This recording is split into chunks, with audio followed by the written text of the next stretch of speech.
Hello everyone, welcome back to my Sachi Vandana GSF. I hope all of you are doing well. आज मैं आपके लिए भारत की आज़ादी के सच के बाद भारत का काला कानून एपिसोड लेकर आ रही हूँ। जैसे आपने भारत की आज़ादी के सच एपिसोड को प्यार दिया है, आशा करती हूँ कि मेरे इस एपिसोड को भी अपना प्यार देंगे। तो चलिए जानते हैं भारत के काला कानून का सच भाग 1 एपिसोड 1। भारत में 1857 के पहले ईस्ट इंडिया कंपनी का शासन हुआ करता था। वह अंग्रेजी सरकार का सीधा शासन नहीं था।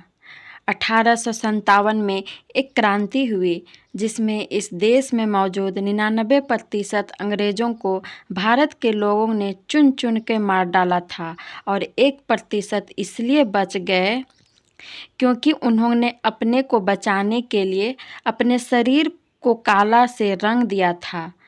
लोग इतने गुस्से में थे कि उन्हें जहां अंग्रेज़ों के होने की भनक लगती थी वहां पहुंचकर वह उन्हें काट डालते थे। हमारे देश के इतिहास की किताबों में इस क्रांति को सिपाही विद्रोह के नाम से पढ़ाया जाता है। म्यूटनी और रिवॉल्यूशन में अंतर होता है, लेकिन इस क्रांति को विद्रोह के नाम से ही पढ़ाया गया। हमारे इतिहास में 1857 की यह गर्मी मेरठ से शुरू हुई।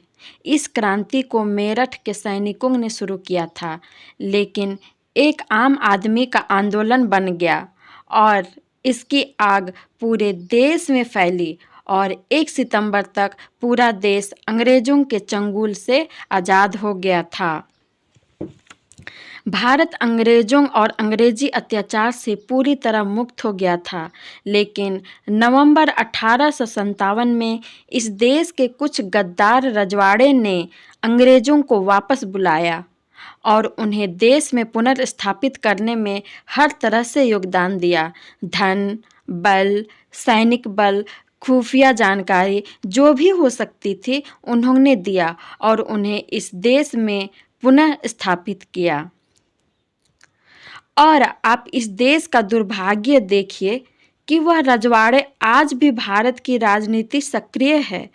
अंग्रेज जब वापस आए तो उन्होंने क्रांति के उद्गम स्थल बिठूर, जो कानपुर के नज़दीक है, पहुंचकर सभी 24,000 लोगों को मार दिया, चाहे नवजात हो या बूढ़े।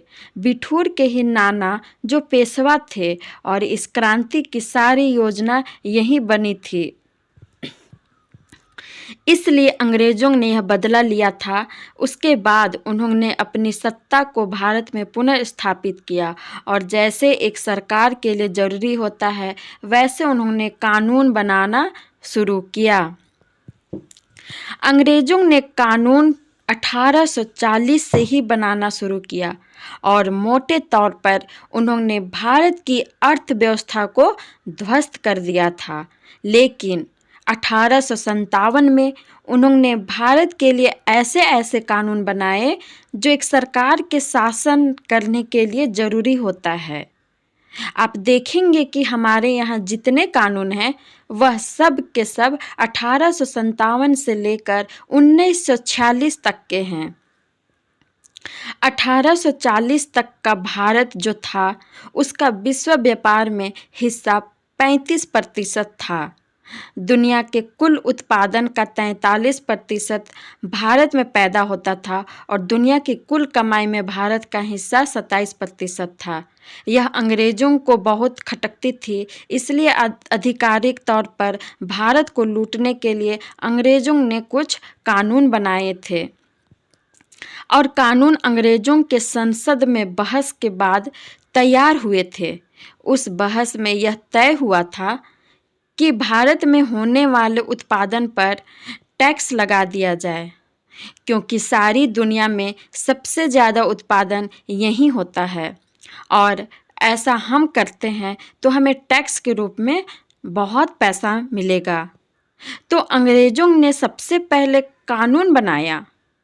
सेंट्रल एक्साइज ड्यूटी एक्ट और टैक्स तय किया गया 350%।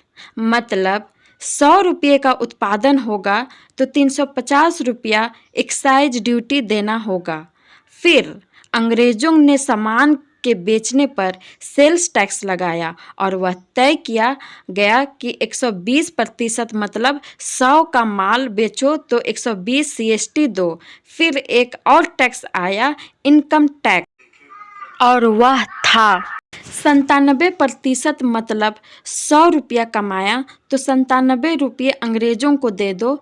ऐसे ही road tax, toll tax, municipal corporation tax act, house tax, property tax लगाया और ऐसे करते करते 23 प्रकार का टैक्स लगाया। अंग्रेजों ने और खूब लूटा। इस देश को 1840 से लेकर 1947 तक टैक्स लगाकर अंग्रेजों ने जो भारत को लूटा उसके सारे रिकॉर्ड बताते हैं कि करीब 300 लाख करोड़ रुपया था। भारत की जो गरीबी आई है वह लूट में से आई गरीबी है। विश्व व्यापार में जो हमारी हिस्सेदारी है उस समय 35% थी, वह घटकर 5% रह गई। हमारे कारखाने बंद हो गए, लोगों ने खेतों में काम करना बंद कर दिया, हमारे मजदूर बेरोजगार हो गए। इस तरीके से बेरोजगारी पैदा हुई, गरीबी बेरोजगारी से भूखमरी पैदा हुई।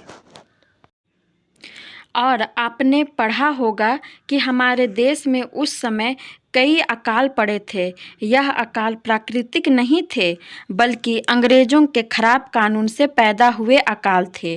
और इन कानून की वजह से 1840 से लेकर 1947 तक इस देश में 4500 करोड़ लोग भूख से मरे।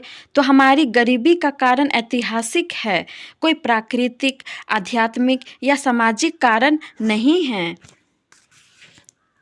मेरे ये इतिहास के पन्ने पसंद आते हैं तो प्लीज़ लाइक, शेयर और सब्सक्राइब करें और अपना प्यारा सा सुझाव कमेंट बॉक्स में दें।